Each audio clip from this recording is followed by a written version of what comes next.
Okay, now it's time to apply the fire. And as you've seen on the bonnet before, as we showed previous, the screaming skulls and the skulls all burning behind the fire.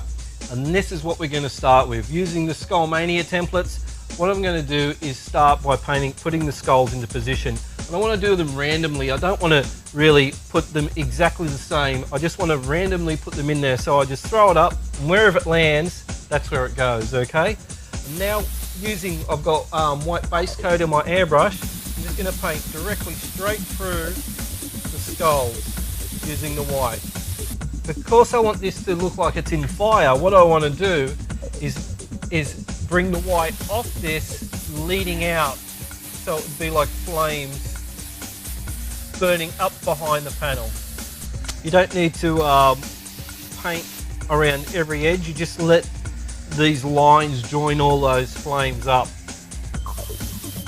We've got light bouncing off every different direction here, so there'll be light coming from the bottom of the chin. So I'm just testing my airbrush, and I'm coming along now, laying a soft line around the bottom of this chin area here, and right on those tips of those the chin bone there, around the top. What we're trying to do is add the form or the shape of the thing in.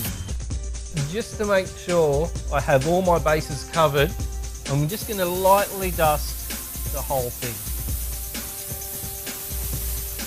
Why I do that, this will give me, over these areas here, it will give me a grey tone, okay? So this will be like my mid-tone.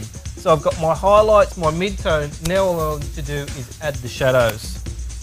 So grab the black airbrush now. Okay, so what I want to do is start by going around the edge. Why I'm going around the edge is I'm, again, adding contrast here, because what I want is my darkest dark against my lightest light, which is going to make this skull pop out. I'm doing this fairly quick. Again, I've done this a million times. And everyone says to me, but what if you make a mistake? And I go, what, a mistake like this? Oh no. You know, that it doesn't matter, because we're using these stencils, we can eliminate these mistakes very, very easily. Okay? We've laid our white down for our highlights, we've put the black in for the shadow, and now it's time to come and clean all these mistakes up that we've made and clean these edges up, again with the white and using the shield. And all I do is place that shield of the template back into position. Okay, line it up the best I can, and then just paint off that shield again. Basically erasing all those edges that we don't want. By going around this edge, this will sharpen all those soft lines, or that black that looks a bit wobbly in the start. So I can now take it off, and as you can see, all these pieces have disappeared. Now it's time I'm going to paint my centerpiece, which will be a real gnarly skull behind it, and I'm going to do all this freehand. So I'm just going to get into this and paint it and create it as I go.